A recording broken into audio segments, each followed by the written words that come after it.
It is time to check back in with Angela Kelly. She is showing us around a community garden. Morning, Ange. Hi, Rachel. That's right. It's the GV Casaloma Community Garden here in Appleton. We've been chatting with Andy and Don. They rent 3 spots at this community garden, and they've been here for like 2 years. And boy, do they know what they're doing, because all of their produce looks so lovely. So we wanted to get some tips from them. Andy, why don't you tell us a little bit about what's called lasagna gardening, because you guys don't do any tilling here, do you? Correct, yeah, we do a no-till type option here, because when we came to the site, it was a really low site, so it was really underwater when we got it. So we knew that we'd had to do something, and being that it was no-till, we checked checked the resources and stuff like that, and checked into lasagna gardening. What lasagna gardening is you build up the areas with different compost, wood chips, and stuff like that. You actually make layers, and that's what it comes from. That's what it's named from is the different layers, like a lasagna. So with it, you make it, and you have you start off with cardboard. The cardboard acts as a weed barrier, so that it prevents the weeds from growing through.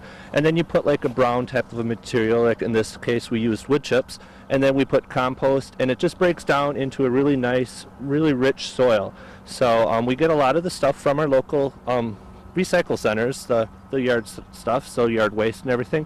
And it acts as a barrier, or holds the moisture and everything. With all that compost and stuff in there, it really retains the moisture really well.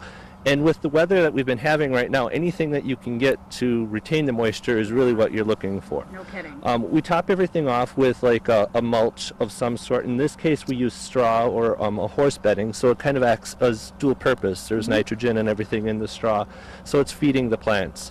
So acts as a moisture retainer and everything, so it really helps. Fantastic. Lasagna gardening. There you go. Andy and Don also try to be as green as possible with their gardening. Why don't you tell us what you're doing over here, Don? Yeah, well, anytime you garden, you're going to create a lot of waste material in addition to your produce.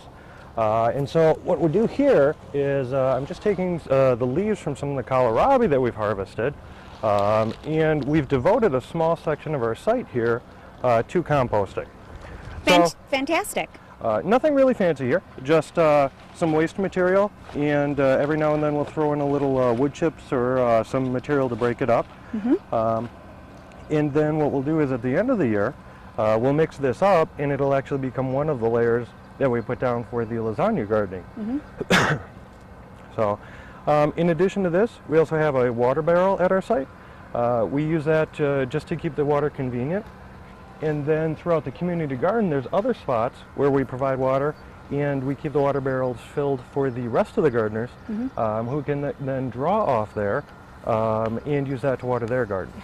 Fantastic. Thanks to the both of you for providing us some tips and showing us around your beautiful garden. Thanks so much.